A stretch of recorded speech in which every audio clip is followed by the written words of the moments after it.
విద్యా సంస్థలలో డ్రగ్స్ నిర్మూలనకు ప్రహారీ క్లబ్లు ఏర్పాటు చేయాలి. యువత డ్రగ్స్ వాడకం వల్ల యువకులు తమ జీవితాలను నాశనం చేసుకోవద్దని భారతీయ జనతా పార్టీ రాష్ట్ర కార్యవర్గ సభ్యులు నగ్నూర్ రాఘవేంద్ర కోరారు.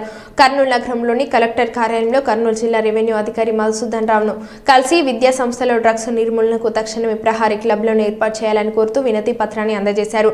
ఈ సందర్భంగా బీజేపీ రాష్ట్ర కార్యవర్గ సభ్యులు నగ్నూర్ రాఘవేంద్ర మాట్లాడుతూ పాఠశాలలు, కళాశాలలో, వసతి గృహాలలో డ్రగ్స్ సేవించి యువకులు తమ జీవితాలను నాశనం చేసుకోవడం వంటి సంఘటనలు రాష్ట్రంలో అనేక చోట్ల చోటు చేసుకుంటున్నాయని తక్షణమే రాష్ట్ర ప్రభుత్వం ప్రహారీ క్లబ్లను ఏర్పాటు చేయాలని కోరారు.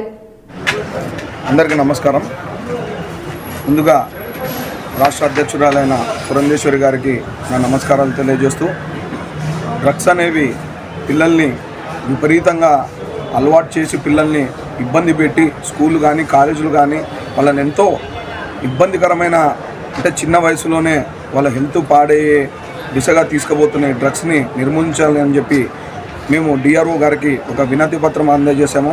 ప్రహారీ క్లబ్ కింద ప్రతి స్కూల్లో కానీ కాలేజీలో కానీ డ్రగ్స్కి అవగాహన దాన్ని తెలియజేస్తూ స్కూల్ టీచర్లతో, లెక్చరర్లతో మరియు వాళ్ళ పేరెంట్స్కి కూడా దాని మీద అవగాహన కనిపించి పిల్లల్ని ఎలా అంటే వాళ్ళు ఎలా చూసుకుంటున్నారనే ఉద్దేశంతో ఆ పిల్లల మీద గమనిస్తూ ఏం చేస్తున్నారని గమనిస్తూ స్కూళ్ళల్లో కూడా వాళ్ళ మీద కూడా ఒక అంటే వాళ్ళ కోసం అని చెప్పి ఈ ప్రహారీ క్లబ్లు ఏర్పాటు చేయాలని కోరుచున్నాము.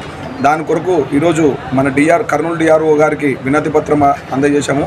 ఒక డిఆర్ఓ గారే కాకుండా జనరల్గా ఇక్కడ ఆంధ్రప్రదేశ్లో అంటే మనం చూసుకుంటే ఎక్కడా లేని విధంగా ఆంధ్రప్రదేశ్లో డ్రగ్స్ విచ్చలవిడిగా ముందరకు వెళ్తుందనే ఉద్దేశంతో మేము ఈరోజు ఈ రిప్రజెంటేషన్ తయారు చేసి ఇక్కడ ఇవ్వడం జరిగింది. ఇమ్మీడియట్గా దీని మీద డిపార్ట్మెంట్ వాళ్ళు కానీ ఎవరు కానీ యాక్షన్ తీసుకొని ఈ డ్రగ్స్ మీద అంటే దాని మీద ఒక స్పెషల్ ఫోకస్ పెట్టి దాన్ని నిర్మూలించాలని చెప్పి కోర్చు మీ నగరూరు రాఘవేంద్ర రాష్ట్ర కార్యవర్గ సభ్యులు. ఇక్కడ వచ్చినటువంటి ఓబీసీ మురళీనాయుడు గారు అంటే రాష్ట్ర ప్రధాన కార్యదర్శి మరియు శ్రీరామ్ యాదవ్ గారు, కోటి యాదవ్ గారు మరియు భగత్ గారికి కూడా ఇక్కడ వచ్చి డిఆర్ఓ రిప్రజెంటేషన్కి రావడం జరిగింది.